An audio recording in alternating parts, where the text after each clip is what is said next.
Sengkuni rungokno. Nggih. Mergo kowe iki ya selawase urip ora tau nglakoni urip sing prihatin, kowe ora tau nglakoni urip sing rekoso. Kowe kecilik nganti saiki gedhe uripmu tansah diujuk kepenak dening ngersaning Gusti ngarya loka. Ning ya ora apa-apa tampan Sengkuni. Lho lah nggih. Urip kepenak ora disyukuri mriko nek carane. Ha iya ta Kakang Duna. Mbok ora icep. Lho. Sampeyan kok kaya ora rombongan kula. Ora rombongan. Arep kula karo sampeyan tekone bareng, kamangka kula karo sampeyan tekone telat. Ning kula ora arep dadi rombongane sampeyan. Ora sudi. Wis kana ning Bonang terus kana. Nggih. Yes tukara jagat manik raja dewaku. Nur mangke paman Pati Hari Sengkuni, paman Pati Ploso Jenar. Ayo dadekake kaget pengenurusi paman Pati Hari Sengkuni. Wonten sira ingsun biji wonten ngajengan panira paman Pati Hari Sengkuni. Kawula ana ninggih dewaji sesembahan kula. Pengayoman kula wonten ing Madyapada kaping delahan. Gusti kula ingkang sinuwun Prabu Duryudana. Nun mangke nggih. Kepareng paduka miji dhateng piswanipun ingkang paman ing kepatihan. Saestu ing jawi sanget damel kuwatos sing manah pindharan salomba pinanjeri kalun-alun. Kumitra caruk maras marahipun ingkang paman ing kepatihan. Nanging sareng kula manjeng wonten ngarsa paduka anak Prabu Duryudana. Raosipun kang paman kepatihan tebih saking raos kemarasan nggih dewaji sembahan kula. Pengayoman kula wonten ing Madyapada prapting delahan. Kepareng kula nyadhong dawuh timbalan paduka anak Prabu Duryudana, anak Prabu Jaka Pitana kawula ana ninggih. Nur mangke paman marmani siring sen biji minangka badal pagiling sun mara kang mangguna Pranata-tata rakiting kaprajan negara Ngastina atuna marang panjenenganipun samendhang jeneng nganti kang karempit paman Pati Harya Sengkuni. Nawi padha kandhang bab tata rakiting kaprajan tartentu sadaya tan badhe anggo ciwani nggih. Jernyoto sangya para kawula samya sayek seka kapti akarya luhuring nusa bangsa tuwin negari Ngastina. Mendhaipun dhumateng sangya Prabdi Prajurit miwah kadang paduka pun Mbako Kurawa. Ingkang sami boten kendhat nggih tansah gladhen ulah kridaning aparang. Sawanci-wanci praja paduka katempuh ing marang muka tartentu boten badhe anggepok kanca paduka. Gusti kula ingkang sinuwun anak Prabu Duryudana. Kang mekaten kang paman kepatihan remuk asawurna putung sumangga kabandhemna. Anak Prabu Jaka Pitana kawula ana ninggih. Ya jagat pangestu teka jangkep temagati bumbung cemeplong raos sing manahipun ke putra Ngastina paman Pati Hari Sengkuni ora liwat pakaryan kang utama tindakna selawase urip paman Harya Suman. Menapa ingkang sampun manduka dawaken tartentu kula mboten badhe suwala namung dereng lan sak sampunipun kemareng kula ngaturaken sembah sungkem pangabekti kula kunjuk sandhap padha paduka anak Prabu Duryudana.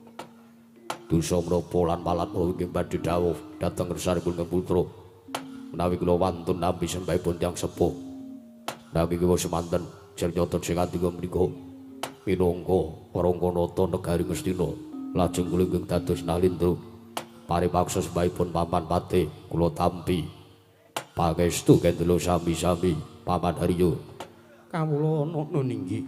Lho telangkung kaprayogan manunggal sing andika paman Pati Hari Sengkuni Sampun boten kirang prayogi nggih anak Prabu. Nur mangke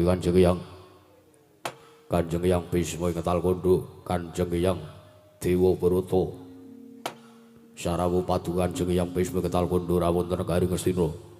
Datan kang mayapun Jaka Pitana ngaturaken sembah kunjuk wonten ngarsa paduka Kanjeng Hyang Bisma ing Talkondo, Kanjeng Hyang Dewa Brata. Wong bawana langgeng sinung widatan aprap. Ora mengko dhisik putu Prabu Duryudana. Anggonipun eyang ing Talkondo sawan ursaning putu Prabu Jaka Pitana. Sakmengko wis kinandhenan karaharjan adoh saka Rubida merga saka pangestuning dewa. Ya mung Sira Putu Prabu Duryudana ingkang atur sembah ana ngersanipun Hyang wis tak tampa ora liwat pun Hyang ngaturake pudya pangastawaning pun Hyang wae kunjuka ana ngersaning Putu Prabu Duryudana. Sampun kula tampi pareng pangestu paduka badhe kula canjang pujaing weni dumawe widangan rumeketing werdaya saestu dadosaken cahya nercahya daging rakayawanan Kanjeng Hyang kaprayogan lenggah paduka. Ya Putu Prabu kaya wis ora kurang prayoga sowanipun Hyang ing ngetal kandha. Sak mengko sowan kapiji sowanku ngersaning putuku ing Astina. Putu Prabu Jaka Pitana. Nuwangke Paman Durna. Paman Kumbayana. Ibu Panembahan Durna. Sasampunipun paduka rawuh wonten kersanipun Kang Putra Jaka Pitana rawuh tedha wonten negari Ngastina. Natan Kang Putra Ngastina pun Jaka Pitana ngaturaken pambagya raharja tuwin aseng pasegan panakrami mukya kunjuka wonten kersanipun Paman Kumbayana ing Sakalima. Bapak Panembahan Durna. Oleh kentas saru kembal manyar-manyar sok ning jungkel wana alas dadi mana. Nuwun sewu nggih, nuwun sewu. Bombong rasing manipun ingkang Bapak ing Sakalima teka samangke kula nampi pasugatan saking paduka anak Prabu Duryudana.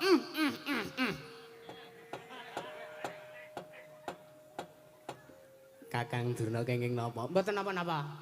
Kok sajake sumringah. Sumringah dipate baris keng ler mriku. Sampeyan ki kok aneh-aneh lho ora dipiji sowane sampeyan ki mbok yo subositane sing jangkep ngono lho Kakang Durna. Nggih, nggih. Kula nggih nggih. Pambagya raja sampun kula tampi damel bombong dasmanahipun ingkang Bapak ing Sakalima. Sartanipun sowan kula tebih saking Rubeta caket mring arah Arcanawit antuk berkah pamujinipun anak Prabu Duryudana lan pikantuk pangestu ning Jawata mboten langkung kula ngaturaken pudya pangastawa kula mugi kunjuk wonten ngarsa paduka anak Prabu Duryudana anak Prabu Jaka Pitana. Bapak Durna iki sampun kula tampi mboten langkung kaprayogan lenggah paduka. Sampun boten kirang sekeca nggih kawula naknan. Apa dene sira Dimas Kartomarma kadangipun Kakang? Anggon sadi sowan ana ngarsanipun Kakang. Padha kandhe raja sapratambu. Mbah nun inggih. Nun amit masang kaliman tapi dina benongi landune dumawing tawang tuwang linepatno ing tulak mandu sinuwun. Pareng pangestu paduka miji dhateng pisuwanipun ingkang rayipun Kartomarma. Samangke sowan kula wonten ngarsa padukan Jengkaka Prabu tebih saking Rubeda caket mring arah Harjan pareng kula ngaturaken sembah sungkem mangabekti kula kunjuk. Ya Kartomarma. Siadi atur bekti kursanipun Kakang ora lewat pangestu ingsun wae tampan ono. Kawula nun inggih. Mrawa ingkang sampun dados dawuh paduka, pangestu paduka badhe kula regem minangka jimat ndayani mring gesang kula. Tatanan barisaning Purwadya Pulake padha kantung sibu. Aja nganti kang padha saur manut jering senedya babarake wigatining pasewakan. Kawula nun inggih sinuwun. Ingkang sampun paduka dawuhaken tartentu kula badhe anglampahi menapa ingkang dados dawuh sabda tama pangandika paduka. Ya nuwun. Nuwuhake Kanjeng Hyang Bisma ing ngetal kandha Putu Prabu Duryudana wi mesti kemawon ndadosaken kaget dene rawuhipun Kanjeng Hyang Resiwara Bisma ingkang sengkan datan popoyan biwasa mangke boten paring pangandikan dhateng ingkang payah pun Duryudana. Kanjeng Hyang menawi kepareng badhe paring pidendhan dhateng pun wayah pun Jaka Pitana. Dosa menapa ingkang sampun kula lampahi. Kula boten badhe suwala nampi dedukan saking padukan Kanjeng Hyang Bisma ketal kandha. Nanging menawi padukan Kanjeng Hyang Bisma ketal kandha badhe paring ganjaran dhateng ngarsanipun kang wayah pun Jaka Pitana lajeng lalabetan menapa. Lelabuhan menapa ingkang sampun kula lampahi Kanjeng Hyang. Pramila mugi enggal kababarna samangke ingkang sejati mikados sing rembag dhateng kang wayah pun Jaka Pitana Kanjeng Hyang Mahatma Resiwara Bisma. Bawana langgeng sinuwun tatan aparat. Putu Prabu kula wonten dawuh. Wong sak negara Ngastina iki wis padha pirsa lan wis padha mangerteni yen to Begawan Bisma kuwi wiwit lair, wiwit cilik nganti gedhe, wiwit kuncung nganti gelung, wiwit jambang nganti celaprang. Poniang iki urip ana ing Praja Negara Ngastina. Jernyatanane negara Gajahya iki dadi bumi wutah getih Poniang. Ngastina iki bumi kelahiranku. Mula nadyan sak mentara wektu Poniang mapan ing Ngetalkondo, nanging Poniang ora bakal mentala nyumurupi negaraku ora prayoga. Tegese ngene. Poniang ora bakal mentala yen to nyumurupi negara Ngastina iki ora tentrem, yen to nyumurupi negara Ngastina iki ora ayem kahanane. Kuwi kalebu Bisma duweni tanggung jawab sartane Bisma kudu melu andarbeni supaya gawe tentrem kang sarta ayem negara Ngastina. Nggih.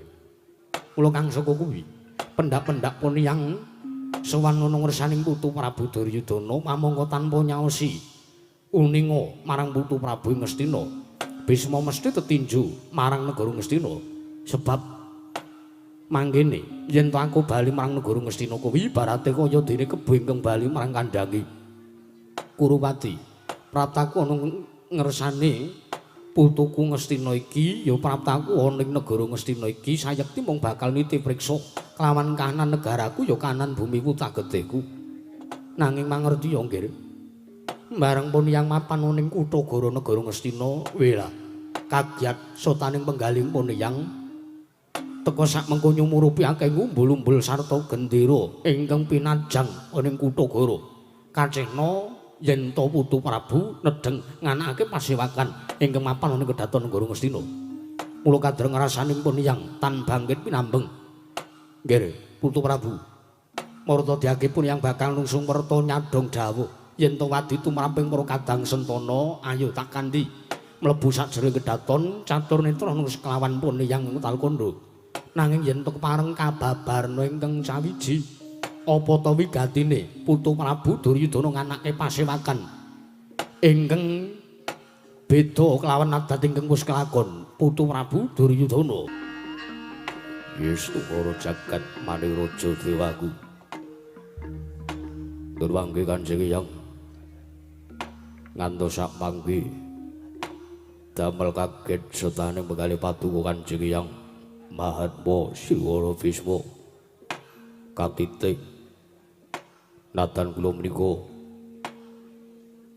datan saged mangertosi dhateng kawontenaning gaib, nanging kula saged ngarosaken bila sejatosipun arawuh paduka Kanjeng Hyang Bisma Ngetalkondo menika ngemu wigatos ingkang keduga badhe paring pewadhang tumrap panahipun Kang Wayah pun Joko Witono. Kanjeng Hyang gandeng sapangge paduka mriku pepundhenipun ingkang Wayah pun Joko Witono. Pramila kula boten badhe wikiringa-ringa, kula boten badhe ewet lan perkewuh. Nggih kula badhe matur wonten ngarsa paduka. Putu Prabu Marata diake paringa dawuh ingkang penting lho, jernyatane sabdaning Nalendra. Nadyan to sak limah nanging Poniang bakal midhangetake jenatane ora kok ngilang-ilangi arepa Poniang iki tinemu pepundhenmu nggih nanging aku ora bakal nerak pepancak nerajang perbatang Poniang ora bakal ninggal marang Subasita jenatane Poniang sowan ana ngersaning Nalendra Ngastina marata diake paringa dawuh apa tengking dadekake sabab lan dasare apa teka sak mengko Putu Prabu paring dawuh yen to ananipun yang praptane negara Ngastina iki bakale paring pepadhang nursaning Putu Prabu Joko Witono, Putu Prabu Duryudana. Nggih. Nuwun sewu. Putu Prabu wi sampun wonten sabda candra. Ari kalenggahan sak mangke kula menika bingung. Bingung sebabe apa?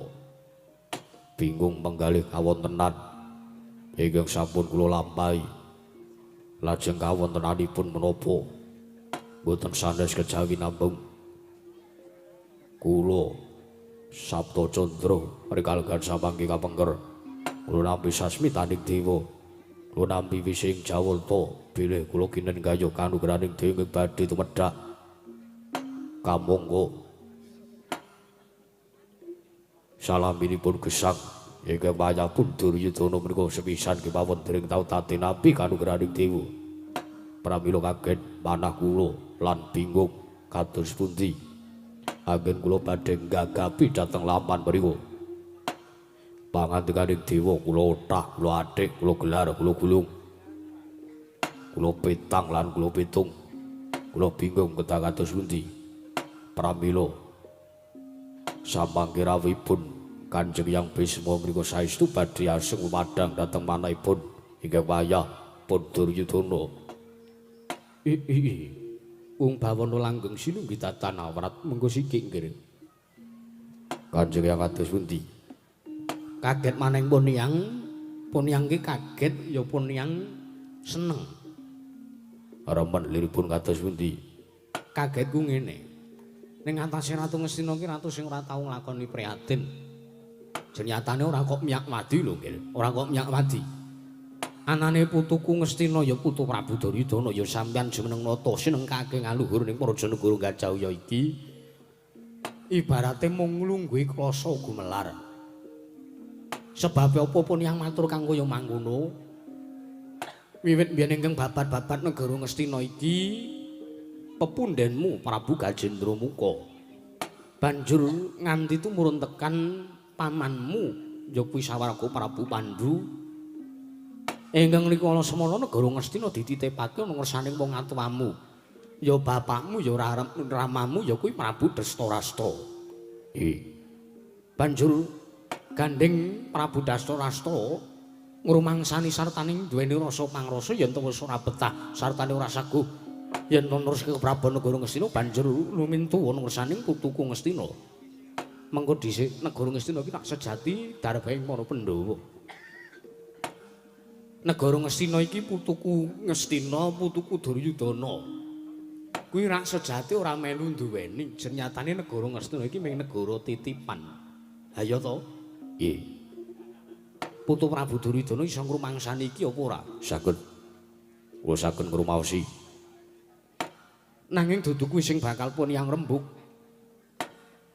Nanging senajan to pun yang ora bakal ngrembug perkara negara ingkang mbok ngestani wadi, mbuh kuwi elek ing keluarga, mbuh kuwi wadining negara, pun yang ora bakal melu. Nanging ana gandeng jenenge. Ning atase putu Prabu Duryudana kuwi ibarat Nalendra mung nglungguhi klasa gumelar. Teges ora tau nglakoni prihatin, ora tau nglakoni tapa brata, ora tau nglakoni sesirih, ora tau nglakoni sesuci ibarate. Lah kok teko entuk wangsiting dewa bakal nampa kanugrahaning dewa, ora pun yang tak takon. Nyuwun dawuh kados pundi? Pun yang tak nyuwun ngendikane anak putu Prabu Duryudana. Gek-gek dewa sing maring wangsit kuwi mau mung dewa kleru. Blentu liripun kados pundi? Kowe ora tau prihatin, kowe ora tau laku tapa brata, kowe ora tau nyaket ngursaning Gusti. Ya senajan to bandamu ki tikel, matikel-tikel, tumpuk matumpa-tumpa. Nanging mokal rasane yen to ning atase wong ora tau laku tapa brata, mongko kebak maksiat, kebak dosa uripe. Lah kok teko entuk wayuning dewa, iki tak takon nggih. Pun yang nak nyuwun pirsa nungsaning putu Prabu, wahyu apa sing bakal diparingake dening dewa? Lan kono ngopo lah kok dewa paring mangsit ana ngersamu? Lagi iki. Sasmitaning dewa ingkang kula tampi sapengipun ingkang wayah pun Duryudana. Ngendikaning dewa badhe matedhaken kanugrahan kang awasta pun Wahyu Makutha Rama. Kamangka Wahyu Makutha Rama mriku samangke mapanipun lan tumedhaipun wonten sawijining lantaran. Lan lantaran mriku papan ingkang kebawat keperintah negari Ngastina iki mriku Arga Kutha Runggu. Kamangka ing Arga Kutha Runggu samangke sampun cupondhok lan sampun wonten pandhita enggal katon. Wonten ing pertapan Kutha Runggu ingkang apeparepun Begawan Bisawa Sidhi. Paramila Kanjeng Hyang gandeng bingung raos sing manah kula ning atase kula mriku Nalendra, kula mriku sampun Gung Binathara. Kula mriku sampun ageng pamor kula. Masa iki badhe kelampahan, kula menika sampun mateng Nalendra ingkang bukti ngawibawa Nyakrawati bawuh Prajanegari Ngastina teka kedah gayuh wahyu mriku. Kula nyuwun dawuhipun Kanjeng Hyang. Wong bawana langgeng sini widatan aprat. Putu Prabu wonten dawuh. Ora kaya ngono nggonmu nanggepi apa kang dadi pangandikaning dewa. Ora kaya ngono carane. Aja duweni rasa kang adigang-adiguna, aja duweni watak ingkang kaya mangkono. Mergo ngene, yen to Putu Prabu banjur duweni iguh sartane menggalih yen to kowe iki wis madeg Nalendra, aku wis madeg Nalendra kok aku kudu kon meguru. Ora kaya ngono carane. Lajeng kados pundi serananipun Mremban? Sengkuni rungokno. Nggih. Mergo kowe iki ya selawase urip ora tau nglakoni urip sing prihatin, kowe ora tau nglakoni urip sing rekoso. Kowe kecilik nganti saiki gedhe uripmu tansah diujo kepenak dening ngersaning Gusti ngarya loka. Ning ya ora apa-apa tampan Sengkuni. Lha nggih. Urip kepenak ora disyukuri menika nek carane. Ha iya ta Kakang Duna. Mbok ora icep. Lho. Sampeyan kok kaya ora rombongan kula. Ora rombongan. Arep kula karo sampeyan tekone bareng, kamangka kula karo sampeyan tekone telat. Ning kula ora arep dadi rombongane sampeyan. Ora sudi. Wis kana ning Bonang terus kana. Nggih. Sampeyan kok sia-sia dak sia karo aku. Ora oleh dak sia sampeyan wis nyengit kok ora. Sengkuni rungokno kados pundi Mremban? Putu Prabu sisandene pidhangetna. Nggih. Wong arep nggayuh kanugrahan mono syaraté mung 3. Syaratipun namung 3. Iya. Dudu anglir bawaning Kang Sengkuni. Nggih. Lajeng menapa Mremban? Lila wani sartane kurban. Lila wani kalian kurban. Iya. Weh Kakang Duna. Mbah, prek. Lah, piye iki durunane kok ora ngerol iki? Urung. Lila wani sartane kurban. Menika jlentrehipun menapa Mremban? Lila kuwi teges lila marang uripe. Yen to kuwi mengko kelakon kedunungan wahyu, uripe bakal ngrasake apa, sartane yen to ora kedunungan wahyu, uripe bakal ngrasake apa, dheweke kudu iso lila, ngiklasake lan legawa marang uripe, lahir lan batine. Mekaten, kuwi kang winastan lila. Nggih. Lajeng ingkang angka kalih wantun utawi wani. Wani kuwi tegese dewa mesti paring wisik ana ngersaning titah. Ya klebu Putu Prabu Duryudana. Kinarya gaya wujuding wahyu makutha Rama ning ngarga Kutha Runggu ana ngersaning Sang Begawan Kesawa Sidi. Putu Prabu Duryudana kudu wani nindakake sartane wani nempuh srana apa wae. Mbuh kuwi najan mati kudu diwujudi, najan munggah gunung nyemplung segara kudu diwujudi. Merga mbok menawa pancen kuwi dadi srana lan lantaran dalanmu bakal kasembatan nggonmu gaya wahyu. Nggih. Mula iki ora jumbo sartane iki ora gathuk. Syarate wong gaya wahyu ki kudu wani. Nggih. Kedah wantun. Ya. Ning tak kira watak wani iki mau ora mbok duweni nggih. Jeneng nyatane apa? Pun yang wis midhanget ngendikamu, kowe ngandhake lan kowe ngendika, yen to ning atase ingsun iki Nalendra kok dadak kon meguru. Lah iki tegese kowe isih durung lila sartane kowe isih durung wani. Durung lila marang derajat pangkatmu, sartane kowe durung wani. Yen to kowe paripaksa kowe koncatan pamor, kowe kudu nindakake suwita nglebur tapak asta kersane Sang Begawan Kesawa Sidi ning ngarga Kutha Runggu. Lah sing ping 3. Sing ping 3 kang winastan kurban. Kurban ki iso awujud kurban lahir, uga iso awujud kurban batin. Kurban lahir kuwi contone apa Kumbayana? Akirangan. Sampeyan iki mbok ya didangu kok ya sampeyan iki pendhita. Kowe iki pendhita karo aku padha-padha li Brahmana. Kudune iso ngerteni. Ha iki ragat lahir menika kadosta ngiklasaken sartanipun brol royal. Paperkawis bondo donya kalian derajat pangkat menika ragat lahir. Banjur ragat batin. Ragat batin menika kula kinten ugi tasih wonten gandeng jenengipun kalian wani kalian lila menika kula. Ragat batin menika tah inggih menika ngiklasaken dhateng kawontenaning jagat. Teges piyambakipun kedah wantun nilaraken dhateng kawontenaning jagat. Kaya-kaya dheweke nalikane laku tapa brata badhe gayuh wahyu menika kaya-kaya nalikane gayuh Wahyu nalikanipun tampa brata menika kaya-kaya wis arep oncat nyawane, kaya-kaya wis arep dijabut nyawane. Wonten kersanipun Iwang Pikulun Yamadipati. Ngono Durna. Nggih, menika menawi miturut buku Primbon saka 5. Nah, menawi pertapan ngental kandha kados pundi kula namung kantun nderek. Yektine pancen kayuk kaya mangkono kuwi Durna. Lah, syukur pinagi sewu. Nek ngaten tak sami to, padha. Nggih. Kuwi nggih. Syaraté wong gaya wahyu kuwi mung 3 perkara. Apa ya kira-kira sira putu Prabu bakal ngranggati sartane bakal ninggal marang ngendikaning dewa jenyatane kanugrahanmu kuwi wis cinandhong mung kari nggayuh. Ya mung emane kok sira putu Prabu kuwi duweni watak adigang adigung adiguna. Wegah ninggal marang pamormu, kowe wegah ninggal marang derajat pangkatmu. Ya wis monggo. Nek arep ndahar aturipun yang monggo, ora ndahar aturipun yang ya ora apa-apa. Jagat pangestu kula. Ngaturaken gunging panuwun Kanjeng Hyang. Padha-padha. Pamandaryo Kula wonten dawuh.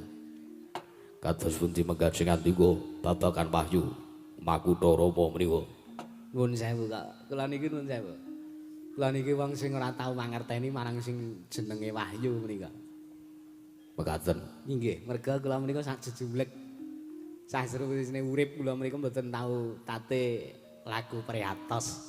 Nggih kados ingkang dipun ngendikaken dening Samakara Siwara Bisma, kula menika dereng tau tate nggayuh kanugrahan. Kula mangsane kula arep urip kepenak mawon kula kedah nyengsarake liyan kok. Kula badhe laku tapa brata menika rak mboten gathuk. Nggih ngaten to, Nggih. Iya. Pramila menawi miturut kula sampeyan menika nalindra. Nggih leres sampeyan wau ngendika. Kula menika sampun drajating nalindra, lah kok kula ketayalan kon meguru. Kula menika kok ndadakan suwita mesanipun pendhita anyar katon. Kamangka derajatipun pendhita kaliyan derajatipun nalindra inggih paduka anak Prabu Duryudana menika langkung tebih derajatipun. Jenyatanipun pertapan Kutha Runggu menika kebawat keperintah wonten ing wewengkon negari Ngastina masa inggih badhe kelampahan ning atase ratu arep suwita karo Dayal niku kula ora ada isin. Mekaten. Iki. Lajeng pamangke sing atiku paman Padar sing kundi. Nek panjenengan ndharatur kula lho nggih. Mboten sandadak ketayalan gayuh wahyu. Pun lenggah teng kedaton kemawon dahar enak nyumurupi sangya para abdi selir-selir nika rak teng ati rak malah nyengsemaken ngaten. Rak nggih ngaten to Kakang Durna. Nek perkawis niku kula sarujuk. Lah mau sampean iki kaya karo aku kayake sengit. Sengit kok. Kula nek sing berbau-bau prihatin niku kula ora seneng. Kula nek kon aku tapa brata kula kon ngempet ambekan 7 dina 7 bengi niku terima modar. Lho lah nggih kok. Wong ngampet ambekan megeng napas 7 dina 7 bengi nggih mboten saged. Nggih. Pramila kula malah mathuk lho nggih. Mathuk malah aturipun Adik Pati Arya Sengkuni menika. Pun mboten sandadak gayuh wahyu. Merga wahyu menika napa? Wahyu wonten negari Ngastina menika sampun sinandhang dening anak Prabu Duryudana. Sampun wonten buktinipun lan sampun kawujud wonten negari Ngastina. Wujudipun derajat pangkat bandha donya panguwasa menika sampun dipun regem dening anak Prabu Duryudana. Nggih. Kenging napa sampeyan menika sampun gayuh lan sampun ngraosaken urip utawi gesang ingkang mulya. Lah kok dadak arep gayuh wahyu? Kamangka wahyu menika rak mung dayaning gaib ta menika. Dayaning gaib menika dadak menawi kajengipun wahyu menika saged langgeng wonten anggenipun paduka anak Prabu Duryudana kedah dipun wiriti. Kedah dipun lakoni. Nah, mereka malah mengke mung rekasake pun kek lenggah kedaton kemawon. Lenggah wonten Siti inggil binatur negari Ngastina kemawon, mboten sedadak ketayalan laku tapa brata munggah gunung Kutha Runggu. Mereka malah ngrekasakaken dumateng sangya para kadang-kadang para sata Kurawa sak mangke. Anak Prabu Duryudana. Ya jagat dewa loro. Ya jagat pangestu kula. Sareng kula petang lan sareng kula gagas lan kula penggalih Kanjeng Hyang Putu Prabu Duryudana piye? Nuwun sewu, boten kateges kula badhe ngliremaken lan ngiwaken dhumateng paduka Kanjeng Hyang Maha Siwara Bisma. Nanging kula kinten sagenaken punika nadyan dewa paring wangsit kula kapuring gayuh kanugrahaning dewa kang winastan wahyu Makutha Rama. Kula raos kula menika mboten gadhahi wewenang sartanipun menawi kasempatan kan kula kaya wahyu kula kinten mboten badhe undhahanipun menapa-menapa tumrap negari Ngastina. Banjur kersane Putu Prabu Jaka Pitana kepiye? Nuwun sewu. Menawi sapagi Kanjeng Hyang Manpur Siwara Bisma paring dawuh dhateng Kang Mayah kula kinen kaya kanugrahaning Dewaran Wahyu Makundarawa. Kula mboten badhe ndhahar pangandiku paduka. Kula namung badhe nak kepenak lenggah wonten dampar kecana negara Ngastina. Kula mboten badhe ketayalan kaya wahyu. Kula mboten badhe ketayalan minggah arga kutha runggu. Kula mboten badhe ketayalan suwita nersanipun Sang Pandhita enggal katon iki pun Begawan nggih saha siji Kanjeng Hyang.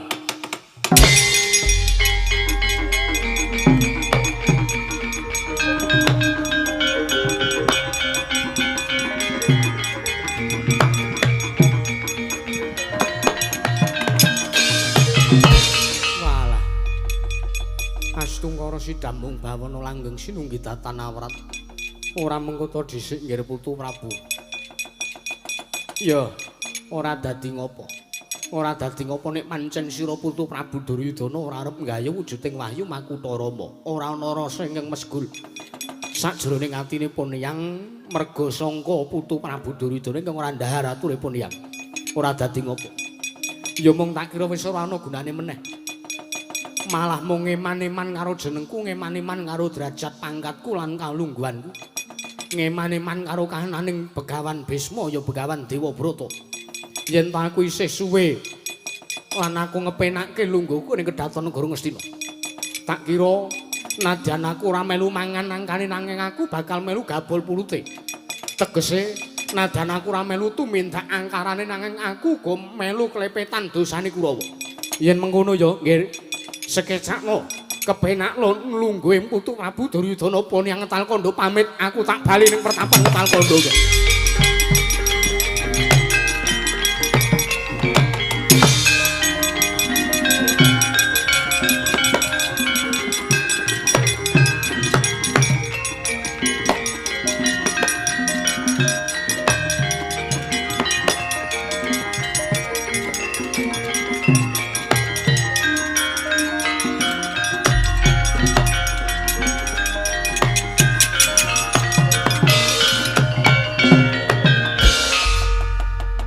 Semanten kawontenan wonten kedaton negari ing Ngastina dadi tindrim perbawane awit Sang Nata Prabu Duryudana ingkang rumangsa anggadhahi dosa tumrap Kang Hyang Ngetal Kandha nalika semanten beneh lan kawontenan ingkang mapan weri siti inggih benaturata negari Ngastina sangya para kawula ingkang samya seba samya sorak-sorak awit patrapipun Sang Mahatmarsi para Bisma ya Sang Dewabrata ingkang sajak kogel-kogelan atine nalika semanten ingkang minggah ing Datulya Mansan Pancaniti tansah kejawi namung senopati ning negari Ngastina nenggih Sang Nerpati Karna Basusina ing Awangga ingkang rumaos mesgul penggalih awit datan dipun jawil nggih Sang Prabu Duryudana ngawontenaken pasewakan nalika semanten miyak sanjaning para seba kanca ana dayo yak tak jaluk dalan